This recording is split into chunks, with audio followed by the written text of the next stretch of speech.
Vamos falar de procrastinar. É uma palavra muito esquisita que nós confundimos no nosso dia a dia com preguiça, mas não é a mesma coisa. Procrastinar é adiar uma tarefa, por isso não a fazer logo. Isto é uma razão para muita falta de produtividade e para muitos problemas emocionais nas pessoas. Geralmente é confundida com preguiça porque nós achamos que quem não faz é porque não quer fazer. Mas não. Procrastinar tem razões emocionais e físicas. Emocionais, porque resulta de distúrbios mentais. Por isso, pessoas ansiosas, que têm este distúrbio, pessoas com baixa autoestima, e pessoas com comportamento destrutivo, que são aquelas pessoas que não lidam bem com ordens, com autoridade e que geralmente são muito agressivas. Pronto, estes distúrbios aumentam a procrastinação. Depois existem as razões físicas que têm a ver com o córtex pré-frontal. Por isso o nosso cérebro está dividido e nesta parte do cérebro que controla o nosso impulso, o nosso foco, a concentração e também o filtro, as distrações do exterior. Porque procrastinar é uma má gestão das prioridades. Por isso, é o externo, o exterior, a distrair-nos.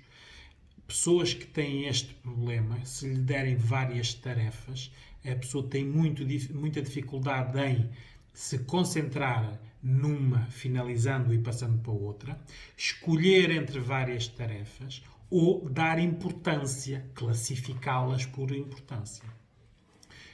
Por isso, aqui existe aquele ditado que diz não deixe para amanhã o que pode fazer hoje. Os procrastinadores é ao contrário, né? Deixam tudo para amanhã aquilo que podem fazer hoje. O que distrai muito estas pessoas também é o tempo. Ora, nós neste momento, passado quase 45 dias de quarentena e muitos em isolamento, vimos que muita gente sofre deste problema. Porque muita gente andou 45 dias a adiar tarefas ou a não as fazer no tempo útil em que eram necessárias serem feitas. Por isso, como estas pessoas adiam sempre as tarefas ou não as fazem logo na hora, por isso, se têm um prazo, deixam-se sempre para o limite do prazo, tudo isto envolve depois a parte emocional, a parte aqui que tem a ver com a autoestima. Porque se são tarefas menores para as pessoas, tarefas corriqueiras, as pessoas adiam-nas porque têm coisas mais importantes para fazer.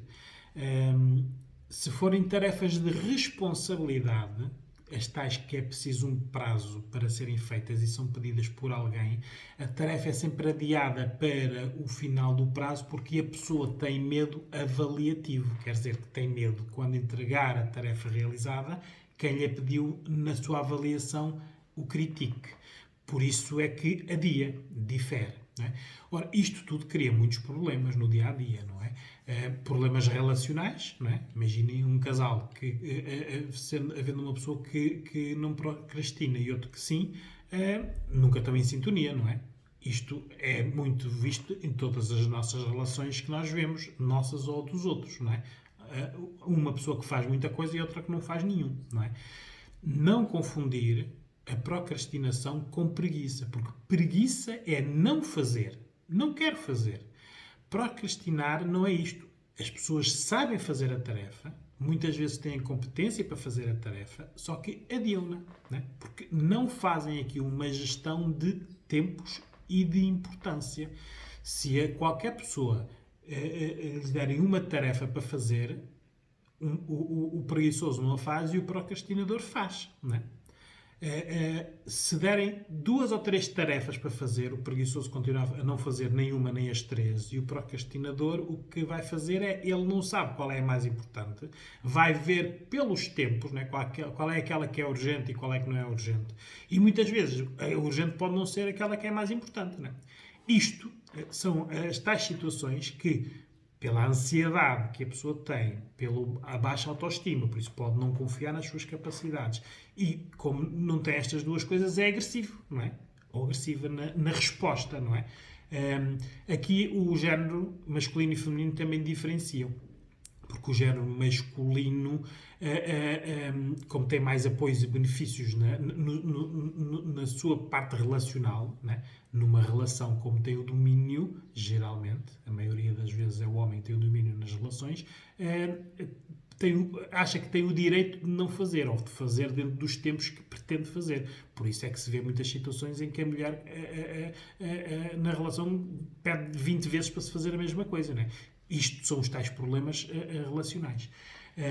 E, claro, a parte feminina, como exerce esse domínio, diz sempre que faz quando quer. Na parte feminina, como são pessoas que têm mais tarefas e menos tempo, por isso, pela parte educacional, a mulher é multitarefa, consegue fazer várias coisas ao mesmo tempo. Se não tiver a razão física, a tal parte do córtex pré-frontal, geralmente não é muito procrastinadora, porque não tem tempo ao ser, né? Tem tanta coisa para fazer e consegue fazer várias coisas ao mesmo tempo que acaba por ser menos, ou procrastinar menos que o género masculino. Mas existe o distúrbio nos dois géneros. Aqui o que é necessário isto cria muitos problemas relacionais, problemas profissionais, porque mesmo na profissão, profissionalmente a pessoa adiar tarefas menores que podem ser importantes, não ser importantes para eles, mas ser importantes para quem lhe pediu, ou as tais tarefas de responsabilidade com prazos que a pessoa adia sempre até ao final com medo da avaliação.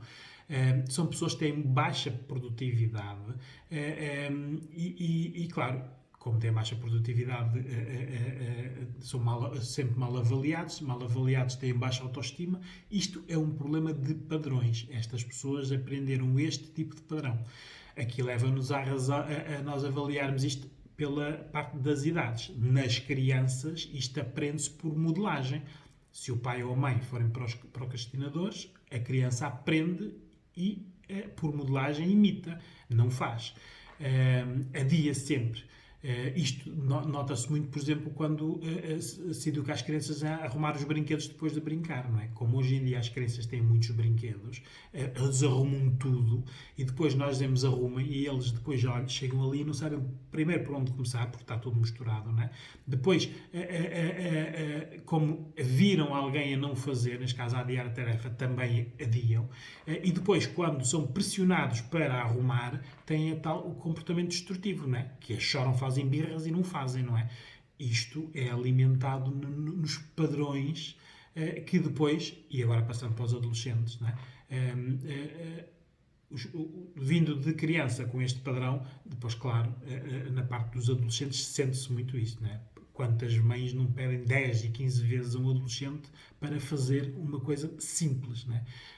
E isto tem tudo a ver com a parte depois de produtividade cognitiva, a maneira como o jovem se relaciona, como aprende, não é? Porque mesmo na aprendizagem o procrastinador tem algumas dificuldades, não é? Porque se vier muita tarefa, por exemplo, nas alturas dos exames e dos testes, são pessoas que são muito mais alvos a medos, stresses e ansiedades do que os outros, não é? Porque eles não sabem gerir o seu tempo e as prioridades. Depois, os adultos têm a ver conforme foram nas crianças e nos adolescentes, não é? Mas geralmente, quando são procrastinadores na adolescência, continuam em adultos. Adapta-se ao meio, por isso, enquanto em adolescentes temos o pai e a mãe a chatear para fazer, quando é adulto não tem o pai e a mãe, por isso tenta arranjar parceiro ou parceira que não veja isto como um problema. Na prática, procuram submissos que trabalhem e façam as coisas por eles ou por elas. E depois nos idosos, e claro, se vierem nos adultos com este padrão, fazem a mesma coisa, só que nos idosos nós damos um desconto, visto que eles, pela idade, já farão menos coisas e em menos velocidade. Por isso, isto é um problema real que todos nós vemos nos nossos contextos, só que muitas vezes classificamos isto como preguiça. E não é. Isto precisa de ajuda especializada para quebrar estes padrões que foram aprendidos, e a intervenção aqui especializada por nós, os psicólogos, é no sentido de haver rotinas e horários e a pessoa ver as recompensas que tem por terminar tarefas. Porque um procrastinador acaba por não ter muitas tarefas finalizadas, né? Ou bem finalizadas, ou depois de finalizadas, bem avaliadas. Por isso, fica com menos autoestima, menos confiança e nas próximas tarefas mais adia, né? Porque isto é sempre este círculo. Por isso, é necessário a pessoa ver se este tipo de perturbação lhe cria problemas na parte relacional, na parte profissional, porque isto é algo que pode ser, com a intervenção, mudado. Porque hoje em dia, todos nós, nas nossas relações, gostamos de ter sintonias e pessoas que estejam o mais perto possível dos nossos interesses e das nossas características. Estas pessoas têm sempre muitas dificuldades em arranjar pessoas que se encaixem neste padrão de adiamento de tarefas e, profissionalmente, geralmente são pessoas que não têm empregos muito estáveis, não é? Porque nunca são bem avaliados, logo nunca estão muito tempo nos mesmos empregos. Por isso, isto é um problema real que precisa de intervenção. É necessário nós vermos que agora que está no tempo, e temos tempo, para mudar estas coisas, não é? Por isso, isto parte da autoavaliação. Muitas vezes nós acompanhamos, por exemplo, estudantes universitários que veem, por comparação com os outros, que eles conseguem fazer menos e em menos tempo. E é nessa comparação que eles veem e detectam que têm um problema e procuram ajuda, claro. Temos também muitas situações de pessoas que nos procuram nas relações, mais o género feminino que procura ajuda, dizendo que o masculino é preguiçoso e que não consegue mudar essa atitude nele. Ora, muitas vezes nós depois vamos ver e não é preguiça, é uma pessoa que procrastina. E, claro, pode até não ter essa noção, porque pode na relação, como alguém faz, as coisas aparecem feitas, ele não tem um problema, não é? Isto tudo é alvo de detecção, pedido de ajuda e intervenção. É necessário não deixar para amanhã o que podemos fazer hoje.